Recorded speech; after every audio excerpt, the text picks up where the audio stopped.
ሴት ልጅ ልክ እንደ እንቡጥ አበባ ነች። ተንከባከባት።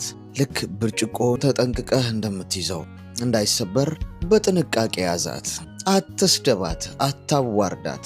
እረ ሴት ልጅ ላይ ቡጢም የሚሰነዝር ወንድ አለ። እንደዚህ አይነቱ ወንድ ተብሎ አይጠራም። በዚህ ዘመን ሰዎች በንግግር ማቹሪቲያቸውን አሳይተው ነጥብ ለማስቆጠር በሚጣጣሩበት ጊዜ እጅን አንስተ ለድብድብ ወይም አካሏን ለማጉደል ቡጢ የምትሰነዝር ወንድ እመነኝ ወንድ ተብላ አትጠራም። ወንድ ከወንድ ጋር እንኳን መደባደብ አቁሟል። ሴት ልጅ እንኳን እጅህን ልታነሳባት ልትደበድባት ቀርቶ በንግግርህ እንኳን በጣም ልትጠነቀቅላት የሚገባ በጣም ሴንሲቲቭ የሆነች ፍጥረት ነች። ልክ አበባን ስትይዝ እንደምትጠነቀቀው ሁሉ ለስሜቷ ተጠንቀቅ። ሚስትህ ስለሆነች፣ ፍቅረኛ ስለሆነች ወይም ሌላም ምንህም ስለሆነች ሳይሆን ሴት ስለሆነች ለየትኛውም ምድር ላይ ላለች ሴት ሁሉ አክብሮትና ጥንቃቄ ይኖረህ። ካፌ የምትሰነዝራቸው ቃላት፣ እጅህን አንስተ የምትሰነዝራቸው ነገሮች ሁሉ አካሏንም ቅስሟንም ሊሰብረው ይችላል። በቀላሉ ልታስደስታት፣ በቀላሉ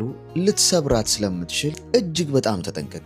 አንዳንድ ወንድ ለሞባይል ስልኩ የሚያደርገውን ጥንቃቄ እንኳን አጠገቡ ሕይወቱ ውስጥ ላለችው ሴት ማድረግ ይከብደዋል። ከእሷ ሕይወት ለስልኩ ያለው ጥንቃቄ ያስገርማል። የወንድ ልጅ ማቹሪቲ የሚለካው በዚህ ነው። ለሴት ልጅ ባለው ክብር። ሴት ልጅን ማክበር መሰልጠን እንጂ ፋራ ወይም ገገማ መሆን አይደለም። ፋራ ገገማ ወይም የበታችነት ቢሆን እንኳን ፋራ መሆንን ምረጥ።